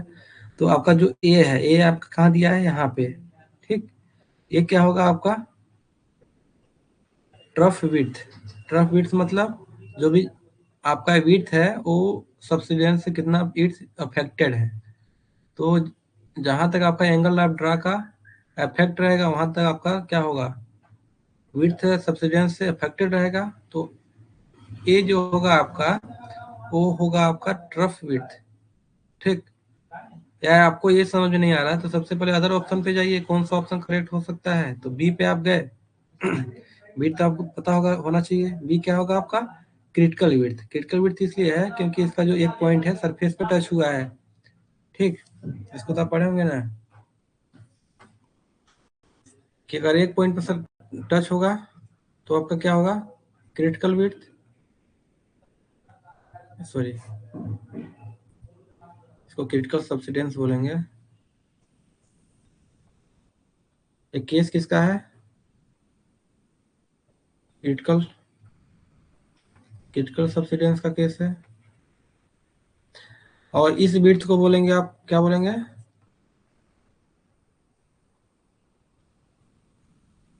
Critical width, WC critical width.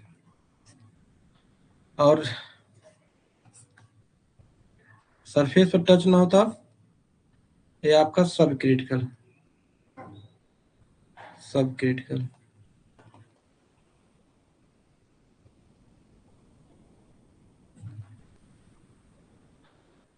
अगर सरफेस से भी ऊपर निकल जाए वो क्या होगा आपका super critical, super critical width condition है, सब क्रिटिकल। तो आपको सरफेस में ए वाला पोर्शन शो नहीं होता है, ये सुपर क्रिटिकल का कंडीशन है, सुपर क्रिटिकल। तो बी आपका क्रिटिकल हुआ। और डी आपका क्या होगा डी आपका एंगल ऑफ ड्रा होगा, बाकी सी बचा आपका डेप्थ होगा या हाइट ऑफ पैनल, जो भी बोलिए। तो डी आपका क्या होगा, डी आपका एंगल ऑफ ड्रा, तो डी का ए होगा, डी का ए किसमें दिया है, इसमें दिया है और इसमें दिया है, तो मतलब ऑप्शन सॉरी ए और सी तो गलत हुआ। और सी क्या है आपका, सी आपका हाइट है और डेप्थ है, तो सी का डी होगा, सी का डी होगा, तो मतलब 3 का डी होगा। तो ये दोनों करेक्ट है अभी तक। और फिर बी का क्या होगा आपका, बी है आपका क्रिटिकल विड्थ। क्रिटिकल विड्थ कौन सा है, क्रिटिकल विड्थ बी का सी, तो बी का सी किसमें दिया है, 2 का सी, ऑप्शन नंबर सिर्फ इसमें दिया है 2 का सी, ऑप्शन नंबर डी आपका करेक्ट होगा इसका। सिंपल ये है, बी का क्रिटिकल विड्थ होगा, तो बी का क्रिटिकल विड्थ कौन सा है, ए होगा सी, बी का सॉरी 2 का सी, 2 का सी, 2 का सी किसमें दिया है, किसी में नहीं दिया है, तो जस्ट आपको क्रिटिकल विड्थ पता रहेगा तो इसको सॉल्व कर लेंगे आप। चलते हैं क्वेश्चन नंबर 59 पे। 59 में क्या पूछा है, O M S. O M S क्या होता है, आउटपुट पर मैन शिफ्ट। आउटपुट पर मैन शिफ्ट, आउटपुट आपका आया, मैन शिफ्ट नीचे रहेगा, तो आउटपुट कितना होगा आपका, आउटपुट कितना निकलेगा आपका, विड्थ दिया है 4.8, थिकनेस दिया है 2.75, इनटू पूल कितना मिल रहा है, एडवांस कितना मिल रहा है 1.4, इनटू विड्थ हाइट पूल, इतना मीटर क्यूब आपका हुआ आपके पास, इतना मीटर क्यूब मिला। इसको टन में लाना है, आउटपुट को टन में लाना है, टन में लाने के लिए क्या करेंगे, स्पेसिफिक ग्रेविटी से मल्टीप्लाई करेंगे, तो 1.4 टन पर मीटर क्यूब आपका हुआ ये टन में। ये आपका एक फेज ब्लास्ट हुआ तो इतना आया, आपका कितना फेज अवेलेबल है, 7 फेज अवेलेबल है, इंटू 7, तो नंबर ऑफ फेज अवेलेबल 7 है, तो ये कितना आएगा आपका,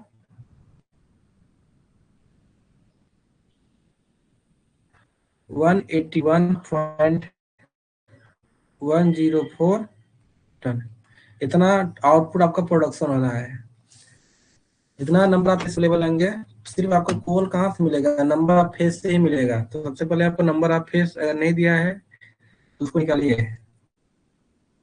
नंबर ऑफ फेस से योगदान है, बाकी किसी चीज से मतलब नहीं है आपको, ठीक। जितना फेस अवेलेबल रहेगा उतना ही आपका फेस ब्लास्ट होगा और उतना ही आपका कुल प्रोड्यूस होगा, ठीक।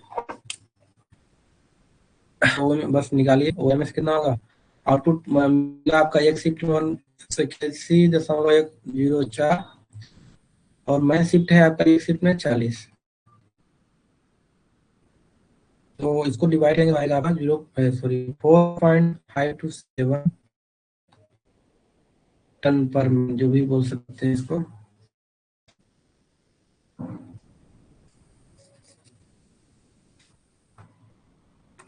अब चलते हैं क्वेश्चन नंबर 60 पे। 60 में क्या है आपका, if the inert gas in A mine atmosphere is carbon dioxide CO2 instead of nitrogen N2, the flammability triangle in quad style diagram bill. तो देखते हैं क्वेश्चन नंबर 60 को।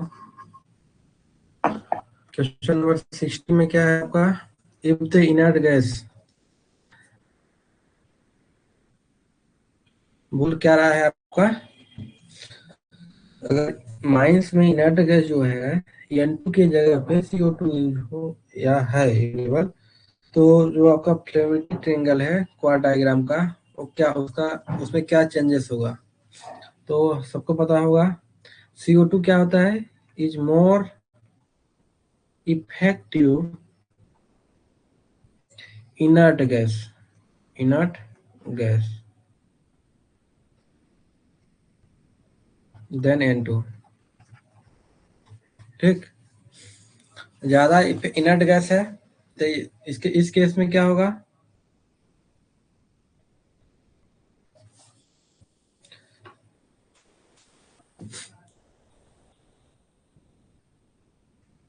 जो उसका कर्व रहेगा वो क्या होगा? राइट की साइड शिफ्ट होगा, और ऑक्सीजन की जो लिमिट हो, जब राइट की तरफ शिफ्ट होगा तो ऑक्सीजन कंजप्शन भी इंक्रीज होगा, या ऑक्सीजन ज़्यादा नेसेसरी लगेगा उसको? तो करेक्ट ऑप्शन क्या होगा इसका? Option number B, that is shift to right and non limit will है। सॉरी, इसका क्या होगा? लेफ्ट शिफ्ट होगा ना? हाँ, लेफ्ट शिफ्ट होगा। और नॉन लिमिट बिल है हायर O2 वैल्यू। तो करवा देते, लिखवाता हूँ मैं। इसको नोट डाउन कीजिएगा। It requires a higher concentration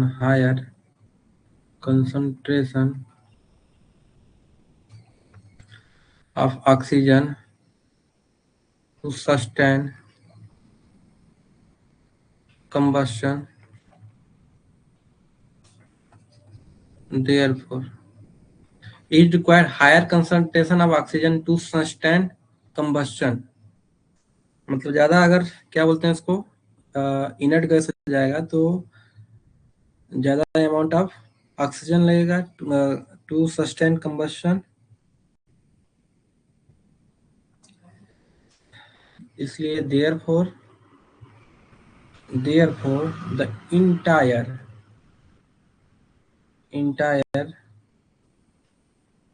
flammability envelope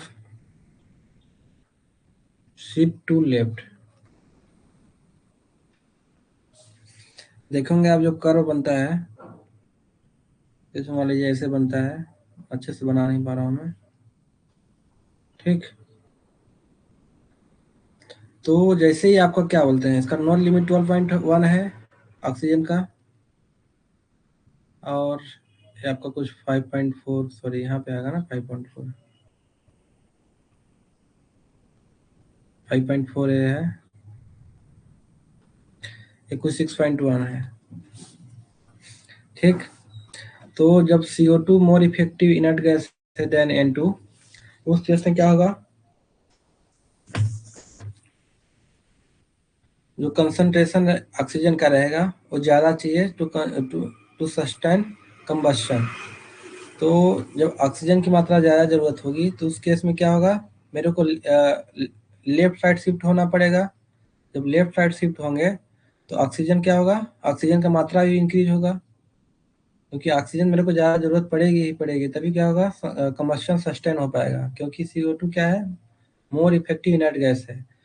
तो ऑप्शन नंबर ए जो है shift to left and the nose limit will है हायर O2 वैल्यू, तो ऑप्शन नंबर ए आपका करेक्ट है। मोर ऑक्सीजन चाहिए कंबस्शन को सस्टेन करने के लिए, तो मेरे को क्या करना पड़ेगा? मेरे को लेफ्ट साइड मूव करना पड़ेगा। तो लेफ्ट साइड ये आ गया। जब लेफ्ट साइड मूव किए तो वो तो पहले ही मैं बता दिया कि ज़्यादा ऑक्सीजन चाहिए कंबस्शन को सस्टेन करने के लिए, तो ऑक्सीजन की मात्रा भी बढ़ेगी। ऑक्सीजन की मात्रा तो बढ़ेगी तो नो लिमिट बिल है हायर O2 वैल्यू, तो ऑप्शन नंबर ए करेक्ट है।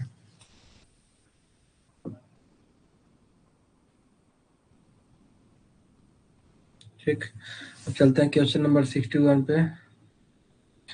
61 में पूछा है which method is most suitable for mining a coal seam with thickness greater than 10 metre and dip angle between 45 degree and 60 degree, which where high productivity and full extraction are desired।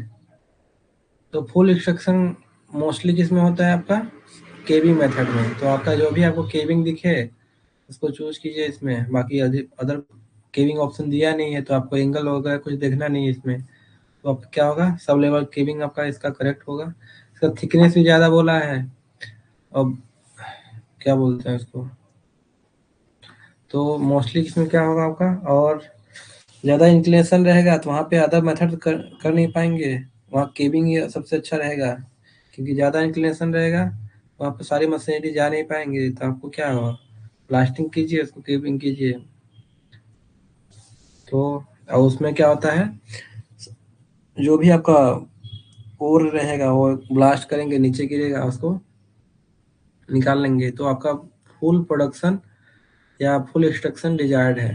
तो सबसे अच्छा method कौन सा होता है, caving method होता है इसमें, इसके लिए थिकनेस ज़्यादा हो तो यहाँ पे केविंग मेथड की कौन सा दिख रहा है आपका, सिर्फ ऑप्शन नंबर लास्ट दिख रहा है, तो ऑप्शन नंबर जो आपका लास्ट है वो आपका करेक्ट होगा। चलते हैं क्वेश्चन नंबर 62 में। 62 में बोला है find out the odd pair from the following. तो इसके लिए आपको क्या पता होना चाहिए, मो हार्डनेस स्केल।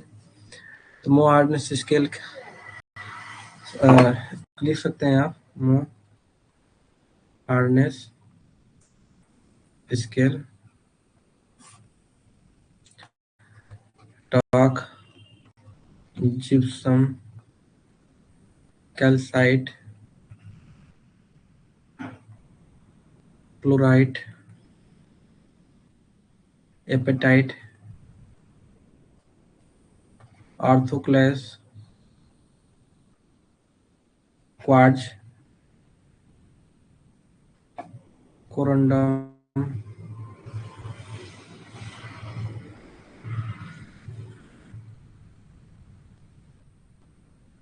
लास्ट क्या है आपका, डायमंड। डायमंड आपका सबसे हार्डेस्ट मेटल है मोहास्केल हार्डनेस में।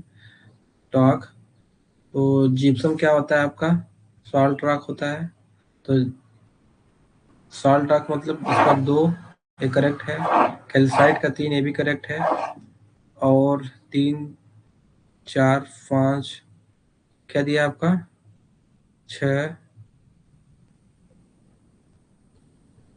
हाँ एपेटाइट का 6 दिया है, जबकि 6 किसका है, आर्थोक्लेस का। तो एपेटाइट कितना होगा, 5 होगा। तो ऑप्शन नंबर डी क्या होगा, ओड पेयर होगा इस, जो भी आपका 4 ऑप्शन दिया है। क्या बचा है, 2 बचा है अभी ना, 3। हाँ तो चलते हैं क्वेश्चन नंबर 63 पे। 63 को सॉल्व करते हैं अच्छे से।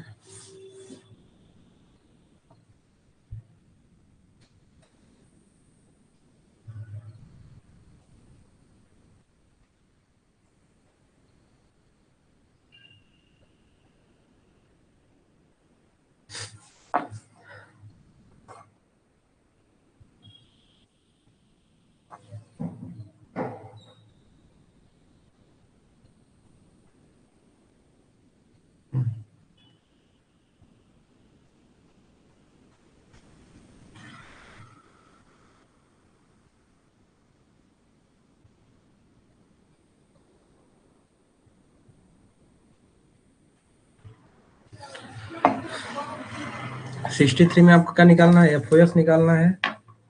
अगर आपका जो पानी भरा हो ब्लॉक में, तो ब्लॉक के लिए क्या फिर से फॉर्मूला क्या होता है, याद रखिएगा, बाकी डिराइव भी कर सकते हैं, बट ओके वहाँ पे डिराइव करेंगे तो आपको समय लगेगा। तो मोस्टली क्या कीजिए, याद कीजिए, रखिएगा इसको। तो C A equal to W cos alpha minus U minus B cos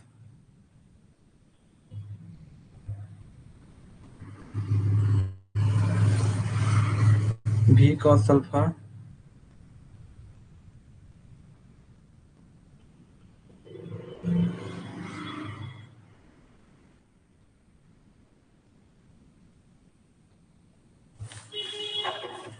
check करता हूँ थोड़ा सा।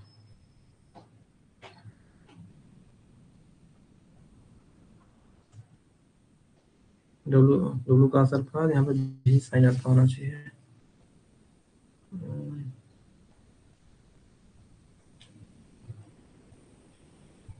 भी साइन, यहाँ पे होगा भी साइन अल्फा, फिर आपका होगा 10 5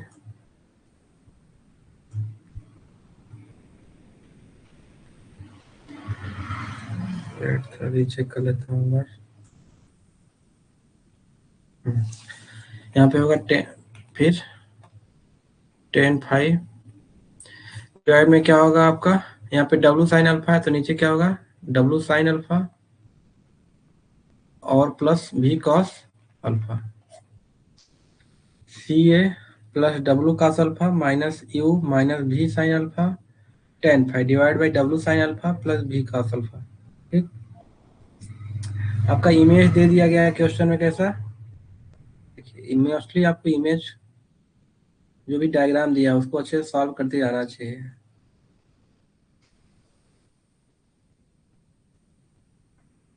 ठीक,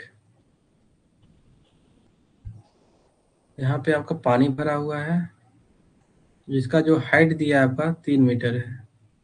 टोटल हाइट कितना है आपका 4.35 मीटर। ठीक, टोटल एंगल है 60 degree, A angle 35 degree. Total sorry जो हाइट दिया है यहाँ पे 12 मीटर, ये आपका दिया है 4 मीटर। अब क्वेश्चन में गिवन क्या क्या है आपको इस सब चीज यहाँ पे निकालना है तभी तो इसको पुट कर पाएंगे आप। तो गिवन आपका सी दिया है, आपका सी कितना दिया है, कोहेजन दिया है 25 किलो पास्कल। यहाँ पे ए निकालेंगे, ए क्या होता है एरिया, एरिया ऑफ इसका इस जो भी आपका स्लाइडिंग प्लेन है इसका एरिया। ठीक, तो एरिया कैसे निकालेंगे इसको आप, दूसरे कलर से सॉल्व करते हैं इसको। ध्यान से देखिएगा इसको। ठीक, आपको इसका एरिया निकालना है, हमेशा याद रखिएगा विड्थ 1 मीटर लेंगे इसके लिए, 1 मीटर के लिए लेंगे, इसका विड्थ 1 मीटर है, इसका एरिया निकालना है। तो एरिया कितना निकालेंगे, विड्थ है लेंथ निकाल देंगे इसका तो एरिया निकल जाएगा। तो टोटल आपका 12 है, 12 में से 4.35 माइनस कर देंगे तो ए वाला हाइट नहीं मिल जाएगा, ए मिलेगा आपका 7.65, मतलब ये पाया आपका 7.65। ये आपका यक्स है, इसको क्या मान लीजिए, इसको ए मानिए इसको यक्स मानिए। ए क्या आएगा आपका L sorry 7.65 divide by sine, A angle आपका 35 डिग्री है यहाँ पे। तो ए क्या आया आपका, ए आया आपका 13.337। अब नीचे का यक्स कितना आएगा, यक्स इक्वल टू 7.65 डिवाइड बाई 1035। तो यक्स का वैल्यू कितना आया आपका 10.925। एरिया निकल गया, सी मिल गया यहाँ से। अब आपको क्या निकालना है, डब्ल्यू यू वी, 3 चीज और निकालना है यहाँ से।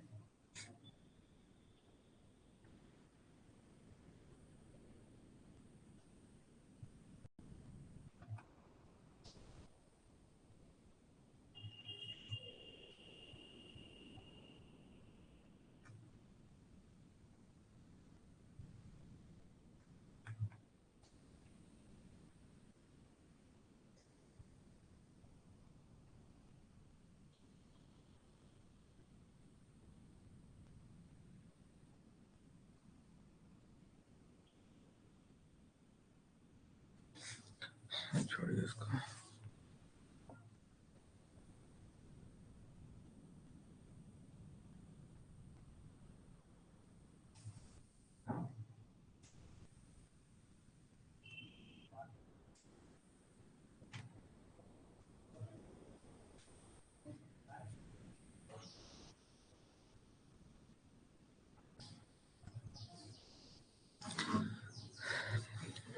तो यहाँ से आपको क्या मिला, ए मिल गया है और यक्स मिल गया है।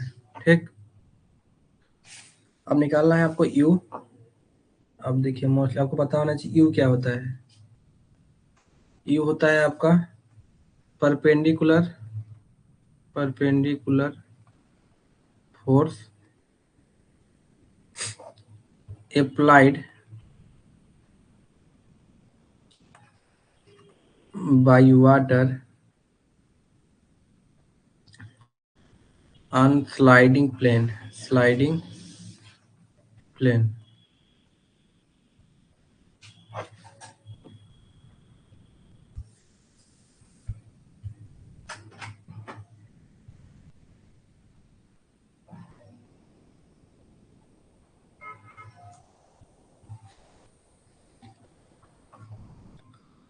तो देखिए वाटर जो होता है ना, वाटर देखिए वाटर इसलिए, वाटर में हमेशा जो प्रेशर होता है, प्रेशर का फॉर्मूला पढ़े होंगे आप, रो जी एच। तो नीचे के साइड क्या होगा, प्रेशर इंक्रीज होता है, ठीक। इसलिए इसको ट्रायंगल शेप में बनाते हैं हमेशा वाटर का। तो नीचे क्या होगा, रो जी एच इसका बेस होगा, हाइट एच होगा। तो इसका जो फोर्स निकालेंगे, फोर्स क्या होगा, 1/2 बेस आपका rho G H into height. तो यू क्या आ जाएगा आपका, 1/2 रो, देखिए, और रो जी इक्वल टू क्या होता है, गामा डब्ल्यू, और एच स्क्वायर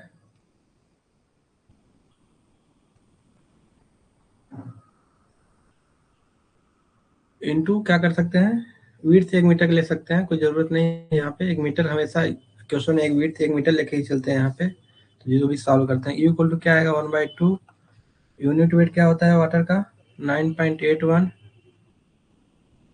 किलो न्यूटन पर मीटर क्यूब, इंटू हाइट का स्क्वायर, हाइट दिया है आपका 3 मीटर, सॉरी, हाँ 3 मीटर दिया है, 3 मीटर स्क्वायर। तो विड्थ क्या होगा, यहाँ पे विड्थ 1 मीटर ले लीजिए, आपको आसानी होगा, मीटर क्यूब से मीटर क्यूब कैंसिल हो जाएगा, तो यहाँ किलो न्यूटन में आएगा आपका। तो 44.145 किलो न्यूटन। यहाँ से आपका यू आ गया। अब भी निकालने के लिए क्या है, देखिए ये आपका ये वाला पोर्शन आया है यहाँ पे। तो यहाँ पे जो भी बेस रहेगा, देखिए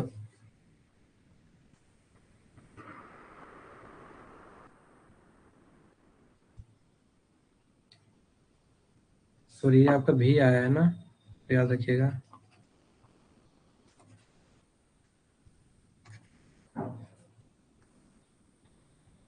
इसको याद रखिएगा, वहाँ सॉरी मिस्टेक हुआ है मेरे से, वहाँ पे भी रहेगा। भी होता है आपका horizontal force,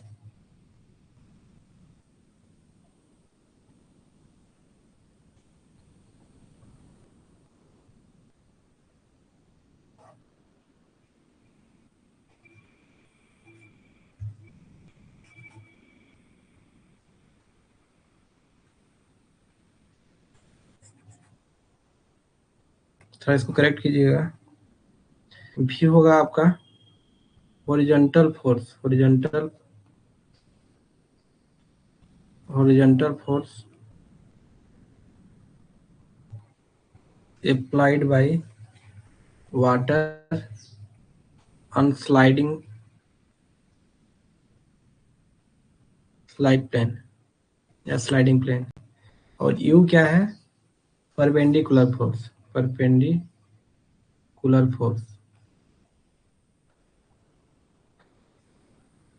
on slide plane. एक हॉरिजॉन्टल फोर्स है, एक परपेंडिकुलर फोर्स है। अब देखिए ये आपका भी लगेगा यहाँ पे, ठीक, और यू लगेगा यहाँ पे। तो यू आपका फोर्स इस तरह से होगा,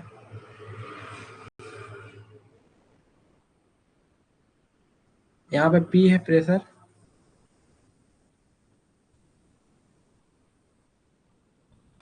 और इसका जो लेंथ है आपका ए है, या एरिया मानिए इसको, सिंपल सा याद रखिए इसको, U equal to 1/2 rho into A.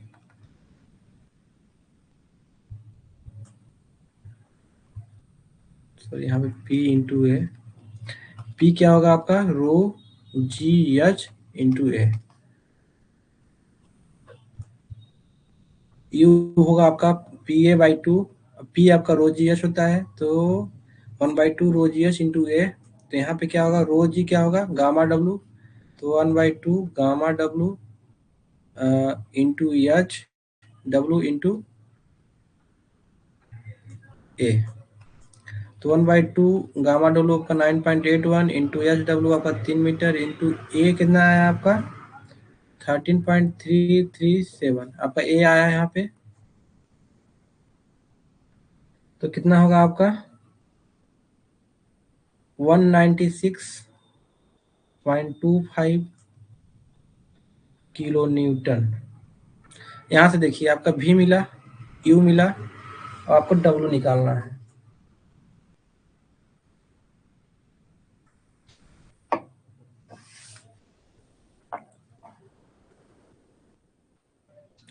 W किसका निकालना है आपको, एक स्लाइडिंग ब्लॉक, जो भी आपका स्लाइडिंग ब्लॉक है उसका डब्लू निकालना, मतलब वेट निकालना है। तो वेट स्लाइडिंग ब्लॉक कौन सा है आपका,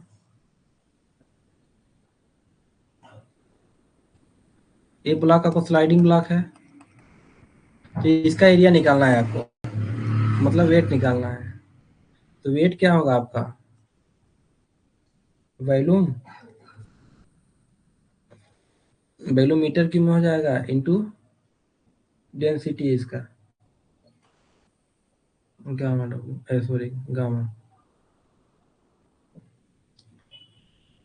गामा रॉक सोइल जो भी क्वेश्चन में है उसका। तो वॉल्यूम कैसे निकलेगा, एरिया इंटू विड्थ, विड्थ क्या हमेशा 1 मीटर रहेगा,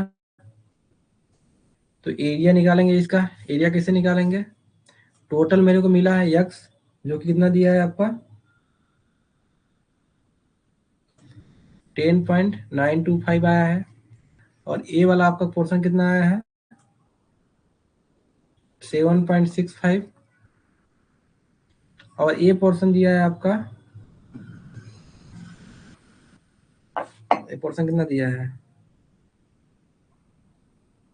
ये आपका 4 मीटर दिया है।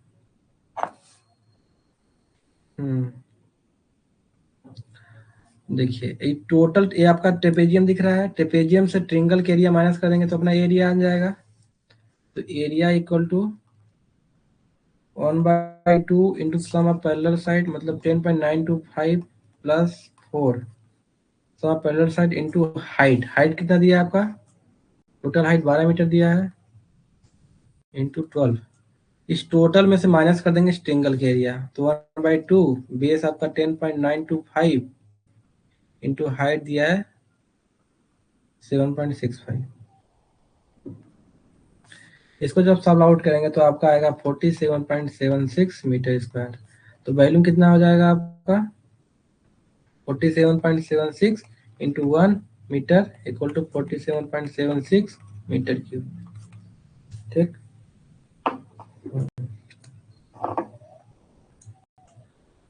तो वेट ऑफ स्लाइडिंग ब्लॉक कितना हो जाएगा, वेट ऑफ स्लाइडिंग ब्लॉक कितना हो जाएगा आपका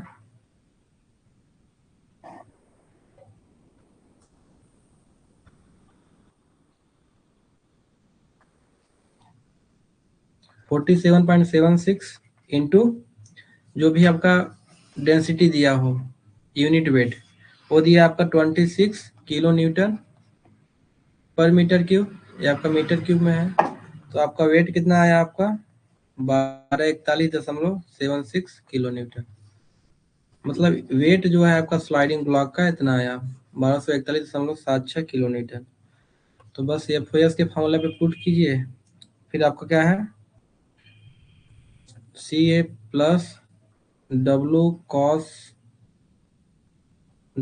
alpha minus U minus B sine alpha 10 phi divide में W sine alpha plus B cos alpha. इससे सी कितना दिया है आपका, सी दिया है 25, एरिया दिया है आपका, एरिया किसका लेना है, ये जो आपका आया था डिस्टेंस, ये एरिया आपका इस प्लेन का एरिया लेना है, प्लेन का एरिया कितना है आपका, इस एरिया को नहीं लेना है आपको, ध्यान रखिएगा ये एरिया ऑफ ब्लॉक है, इस ब्लॉक का एरिया है, जबकि यहाँ पे आपको लेना है area of sliding block, sliding plane. जो ए है आपका, ए है आपका area of sliding plane, sliding plane का एरिया है। बहुत लोग इसको नहीं लेना है सॉल्व करते समय। ए इस ए में और इस ए में अंतर है। ए जो है इस ब्लॉक का एरिया है, और जो ए एरिया है आप स्लाइडिंग प्लेन का एरिया है। ठीक, तो ए जो एरिया आया है आपका, इसको निकालते हैं या अपन साइन अल्फा से। सेम प्रोसेस मैं भी किया हूँ, बस मैं थोड़ा सा तरीका अलग बताया हूँ आपको, याद रखिएगा उसको। सी ए आपका आया है कितना, 13.337 प्लस डब्लू आपका आया है 1241.76, कॉस अल्फा है आपका 35 डिग्री, माइनस यू है आपका 196 196.25, यू है ना 196.25, 196.25 माइनस भी आपका आया है 44.12145, कॉस 35 tan, और फाइव कितना है आप दिया है क्वेश्चन में,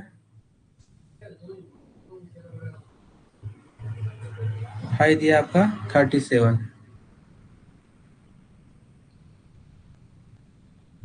डिवाइड में डब्लू आपका है 1241.76। ठीक,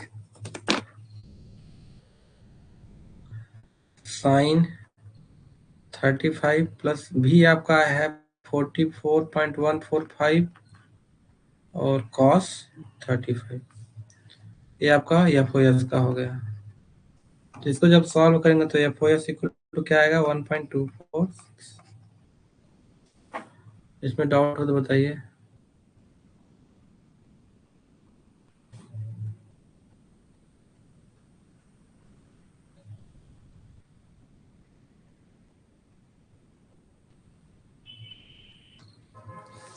इसमें डाउट हो बताइए। क्वेश्चन नंबर 63 में, 63 में किसी को डाउट कहीं पे भी, जल्दी बताइए।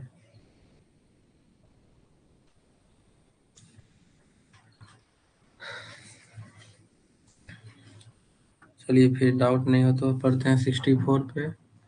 64 में बस एक फार्मूला याद रखिए। बोला है the illumination at point on the mine floor directly below a point light source is 64 lux.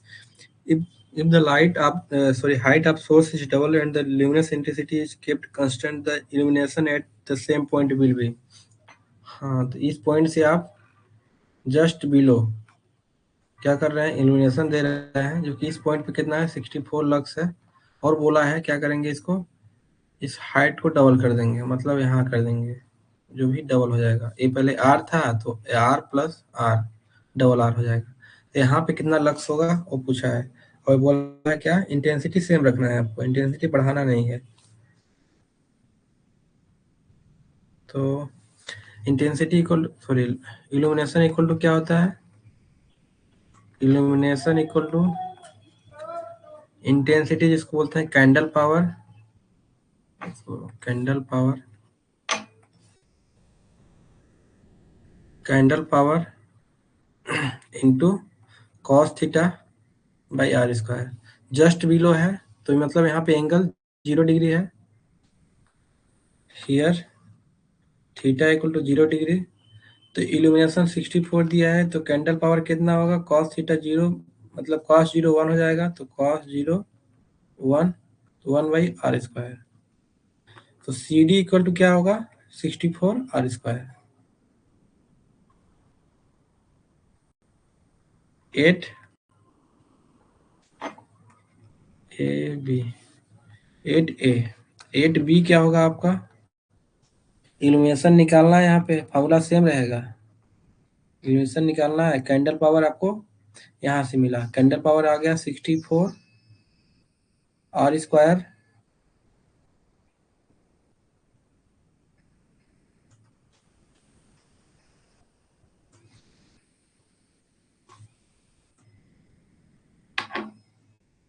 Hello. हाँ। अरे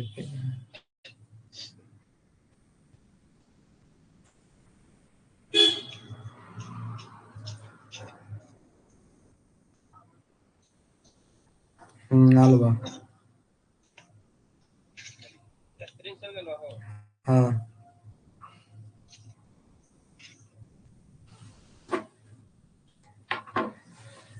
तो यहाँ पे 64 होगा आपका candle power into cos theta. Cos theta यहाँ पे जीरो है तो कॉस थीटा 1 हो जाएगा। और आर की जगह पे क्या रखना है, 2r का स्क्वायर, तो 2r का स्क्वायर, तो यहाँ पे क्या होगा 64r² इंटू 1/4r²। तो आर स्क्वायर से आर स्क्वायर कैंसर, मतलब 60 लक्स आपका आंसर होगा इसका, 16 लक्स, सॉरी। तो इसका 64 का जो करेक्ट आंसर क्या होगा 16। बाकी डाउट हो तो बताइए 16 कैसे आया।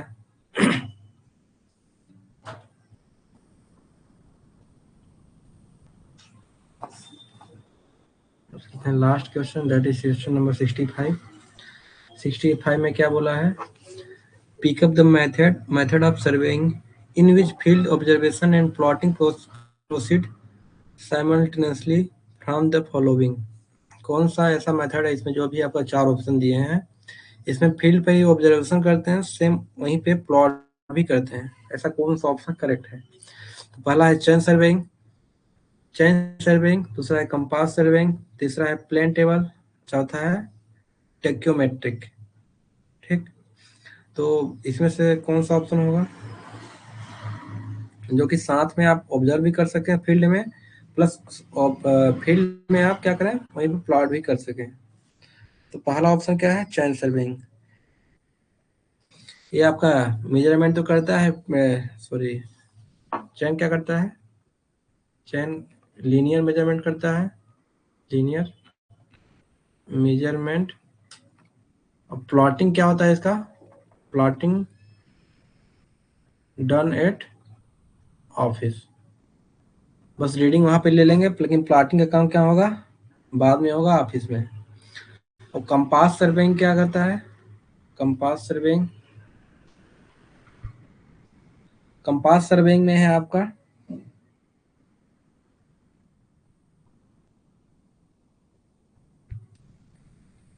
ये मेजर करता है magnetic bearing, magnetic bearing, also linear measurement.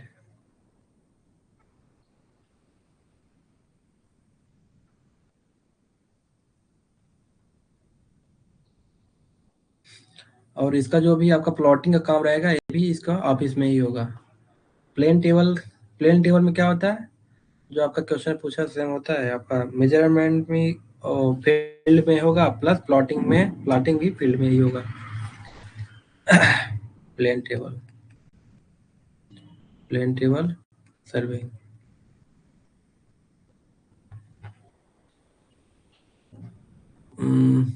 Observation and plotting both are done on the field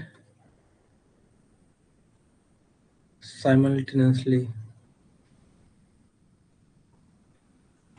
तो ऑप्शन नंबर सी आपका करेक्ट होगा। बाकी लास्ट ऑप्शन क्या है, टेक्योमेट्रिक सर्विंग। टेक्योमेट्रिक सर्विंग में क्या है आपका, टेक्योमेटर का हेल्प लेके डिस्टेंस और एलिवेशन करते हैं, और इसका कंप्यूटेशन भी बाद में होता है, ना कि फील्ड में होता है। ओके, हाँ, तो जो भी डाउट हो पूछ सकते हैं अभी आपको।